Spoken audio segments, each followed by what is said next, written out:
News 18 বাংলায় স্বাগত। আপনাদের সঙ্গে রয়েছে আমি শর্মিষ্ঠা। আজ চতুর্থী, আর ইতিমধ্যেই পুজো যে জমজমাট হয়ে গিয়েছে সেই ছবি আপনাদের সামনে তুলে ধরছি। নিউ নর্মাল পরিস্থিতিতে বাঙালির সবচেয়ে বড় উৎসব, আর আদালতের নির্দেশে মণ্ডপের ভিতর প্রতিমার কাছে যেতে পারবেন না দর্শনার্থীরা। ইতিমধ্যে বেশ কিছু পুজোরও উদ্বোধন হয়ে গিয়েছে, কোথাও থিমের টক্কর, কোথাও আবার সাবেকিয়ানা। কিন্তু আদালতের এই নির্দেশ সকলকেই মেনে চলতে হবে, সেই বিষয়টি নজরদারিও চালানো হচ্ছে। কারণ লক্ষ্মী পুজোর পরে রিপোর্ট জমা দিতে হবে রাজ্য পুলিশকে। পুরুলিয়া, বনগাঁ, বহরমপুর, বালুরঘাট রাজ্যের বিভিন্ন প্রান্তের ছবি আপনাদের সামনে তুলে ধরছি। সমস্ত করোনা গাইডলাইন, কোভিড বিধি এবং হাইকোর্টের নির্দেশ মেনে নিয়ে একের পর এক প্রস্তুতি চালিয়ে যাচ্ছে উদ্যোক্তারা। মুদিয়ালি ক্লাব, বকুলবাগান, একডালিয়া এভারগ্রিন এবং ত্রিধারা সম্মেলনী।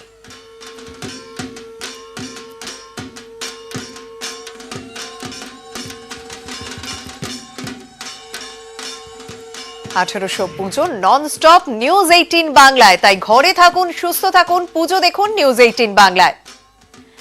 বকুলবাগান, মুদিয়ালি, আহিরিটোলা সর্বজনীন, কাকুরগাছি যুবক বৃন্দ।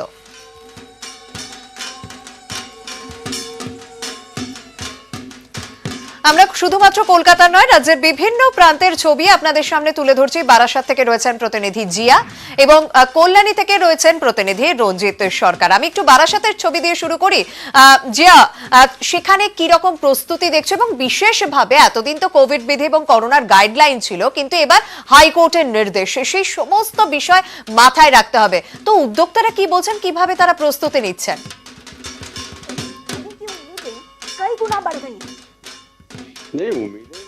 বারাসাতের ঐতিহ্যশাহী একটি ক্লাব বারাসাত যুবক সংঘ, এই যুবক সংঘের কিন্তু সমস্ত কোভিড প্রোটোকল মেনেই তারা কিন্তু মণ্ডপের কাজ এবং করেছিল।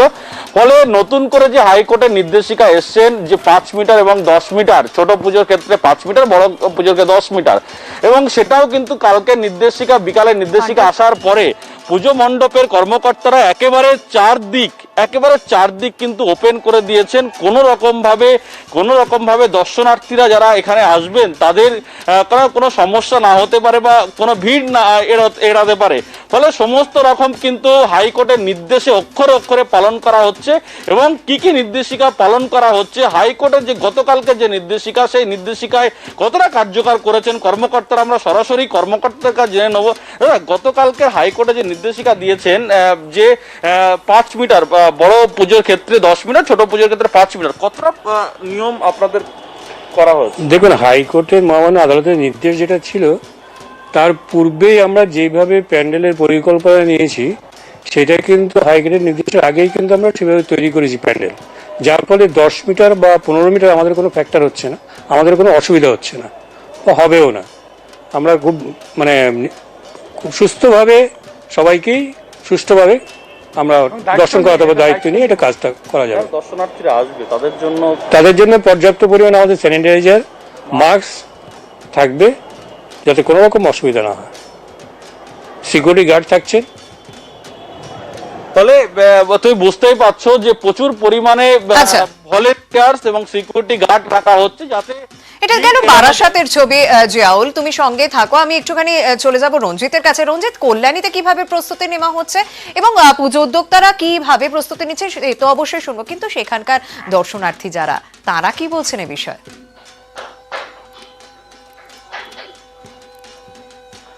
দেখো শর্মিষ্ঠা, কোভিড বিধি মেনে এবং রাজ্য সরকারের যে নির্দেশ ছিল যেভাবে মণ্ডপ তৈরি করতে হবে, সেই নির্দেশ মেনেই মণ্ডপ তৈরি হয়ে গেছে। বিভিন্ন মণ্ডপ, এবং কল্যাণী নয়, জেলার বিভিন্ন প্রান্তে একই চিত্র, এবং কল্যাণীতে সেই চিত্র ধরা পড়েছে। এবং যে বিধি মানা দরকার ছিল, সেই বিধি মেনেই প্যান্ডেল তৈরি হয়েছিল, মণ্ডপ তৈরি হয়েছিল, সব দিক খোলা ছিল, সামনে বড় গেট ছিল, স্যানিটাইজারের জন্য টানেল এবং পর্যাপ্ত পরিমাণ ভলেন্টিয়ার, সমস্ত কিছু ব্যবস্থা রাখা ছিল উদ্যোক্তাদের থেকে। এবার গতকালের যে মহামান্য আদালতের যে নির্দেশ, সেই মেনে কিন্তু নতুন করে আবার প্রস্তুতি নিচ্ছে উদ্যোক্তারা। এবং তারা যে 10 মিটার, কোথাও 5 মিটার করে যে ব্যারিকেড করার কথা বলা হয়েছে, এবং পুজো মণ্ডপে কোনো দর্শক থাকবে না, সেই ব্যবস্থা কিন্তু নেওয়ার চেষ্টা করছে উদ্যোক্তারা। যদিও তাদের মধ্যে কিছুটা হলেও মন ভাঙা পরিস্থিতি তৈরি হয়েছে, কারণ একেবারে মণ্ডপ তৈরি হয়েছিল, কোথাও প্রতিমা চলে এসেছে, সেখানে প্রতিমা দর্শনের জন্য, মণ্ডপ দর্শনের জন্য দর্শনে ঢুকতে পারবে না, সেক্ষেত্রে তাদের মন খারাপ, কিন্তু তার মধ্যেও উদ্যোক্তারা যারা জানাচ্ছেন বারবার যে তারা হাইকোর্টের নির্দেশ মেনে চলবেন এবং কোভিড বিধি মেনেই কিন্তু পুজোর যে ব্যবস্থা সেই ব্যবস্থা করবেন। শর্মিষ্ঠা, ধন্যবাদ। আমরা শুধুমাত্র কল্যাণী এবং বারাসাতের ছবি দেখলাম, কিন্তু এই হাইকোর্টের নির্দেশের আগে বিভিন্ন পুজো উদ্যোক্তারা নিজেদের মধ্যে একটা প্রস্তুতি শুরু করে দিয়েছিল। যেমন আহিরিটোলা সর্বজনীন, তাদের একটি পুজো মণ্ডপও তৈরি হয়ে গিয়েছিল, কিন্তু যে নির্দেশ দেওয়া হয়েছে বড় পুজোর ক্ষেত্রে 10 মিটার এবং ছোট পুজোর ক্ষেত্রে 5 মিটার দূর থেকেই কন্টেইনমেন্ট জোন থাকছে এই বিভিন্ন পুজো মণ্ডপগুলি, সেক্ষেত্রে তাদের এই মুহূর্তে মাথায় হাত, কিভাবে তারা ব্যবস্থা করবে এই মুহূর্তে দাঁড়িয়ে। আর মাত্র পুজো শুরু হয়ে গিয়েছে বলা যায়, এই মুহূর্তে তাদের মাথায় হাত, তারা চিন্তায় রয়েছে। আমি রয়েছি আহিরিটোলা সর্বজনীনে। সেখানে দেখা যাচ্ছে যে মণ্ডপের সামনে ইতিমধ্যেই যে ব্যারিকেড, সেই ব্যারিকেড গার্ডরেল লাগিয়ে দেওয়া হয়েছে এবং কোনো দর্শনার্থী যাতে মণ্ডপের ভেতর প্রবেশ না করতে পারে সেই জন্যই ব্যারিকেড লাগানো হয়েছে। এবং মণ্ডপের যে চারদিক, সেই চারদিক খুলে রাখা হয়েছে যাতে দর্শনার্থী যারা আসবেন বাইরে থেকে, রাস্তা থেকে মায়ের প্রতিমা দর্শন করে তারা চলে যেতে পারেন।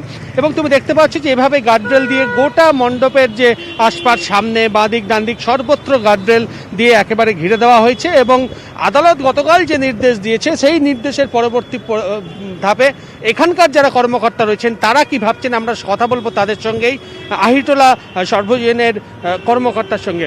গতকাল তো আদালত নির্দেশ দিয়েছে নো এন্ট্রি, মণ্ডপে কোনো দর্শনার্থী প্রবেশ করা যাবে না। আপনারা এই নির্দেশের পরিপ্রেক্ষিতে কি ভাবছেন? আমরা মহামান্য আদালত হাইকোর্টের নির্দেশ অনুসারে কালকে যে নির্দেশ বেরিয়েছে তার জন্য আমরা অক্ষরে অক্ষরে পালন করিব। যা তার গাইডলাইন আছে সেগুলো সব সময় মতো মেনটেন করে চলবো। দায়বদ্ধতা এবারে পুজো আমাদের।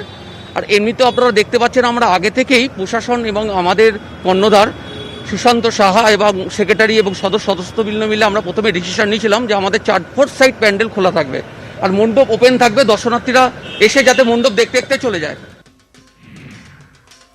শুধুমাত্র যে কিভাবে ঠাকুর দেখবেন বা কিভাবে ঠাকুর দেখানোর ব্যবস্থা হবে সেই নিয়ে চিন্তা নয়, তার পাশাপাশি হাইকোর্টের এই নির্দেশে যে মণ্ডপে নো এন্ট্রি করা হলো, তাতে অষ্টমীর অঞ্জলি নিয়ে সংশয়ে কলকাতার বিভিন্ন পুজো কমিটির উদ্যোক্তারা।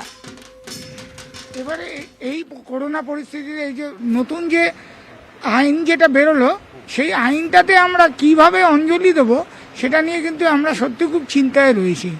অঞ্জলি এবং ওই ঠাকুরের ফুল ঠাকুরের কাছে পৌঁছানো যাবে না, একটা থালায় ফুলগুলো, সকলের ফুলগুলো নিয়ে সেটা ঠাকুরের ওখানে নিবেদন করতে হবে।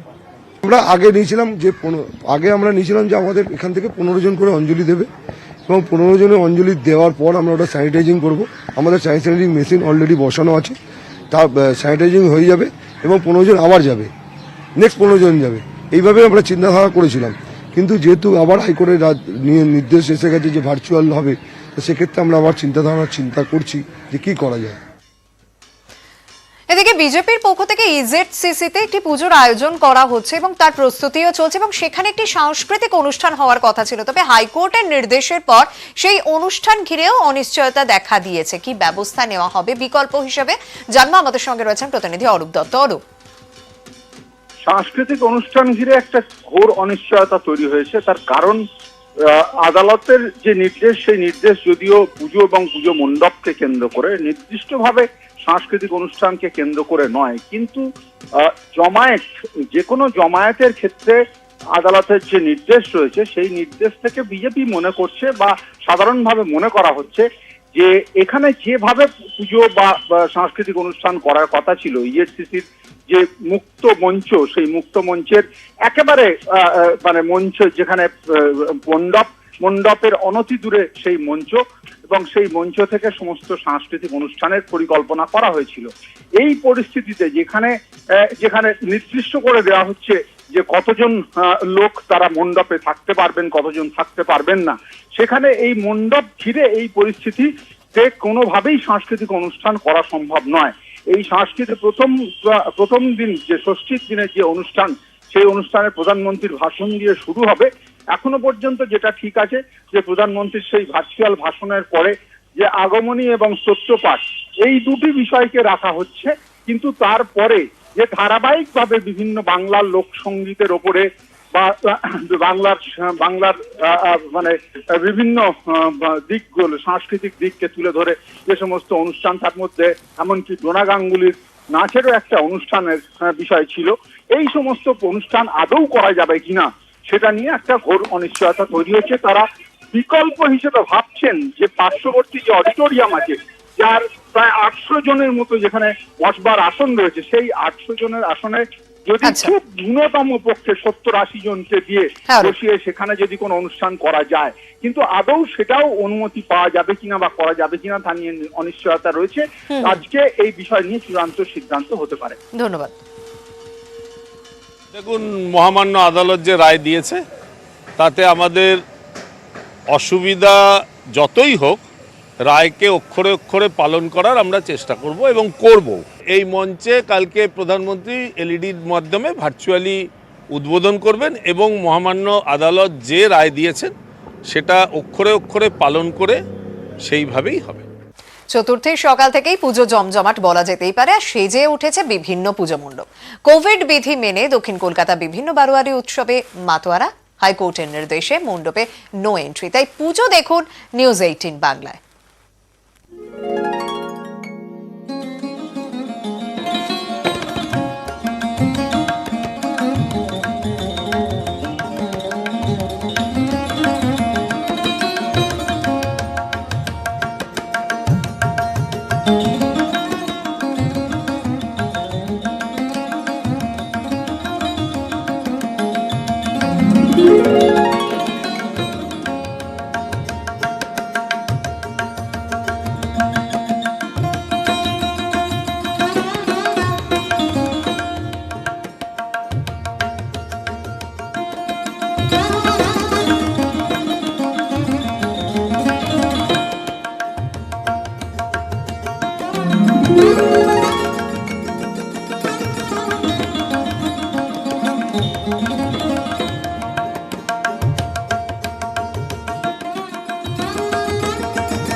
করোনায় কি পুজো দেখা বন্ধ? একদম নয়। করোনায় কি প্যান্ডেলে ঘোরাও বন্ধ? একদমই নয়। ঘরে থাকুন, সুস্থ থাকুন, পুজো দেখুন টিভিতে। ঘরে থাকুন, সুস্থ থাকুন, পুজো দেখুন মোবাইলে। নিউজ 18 বাংলায় নন স্টপ পুজো লাইভ। 18তে 1800 পুজো।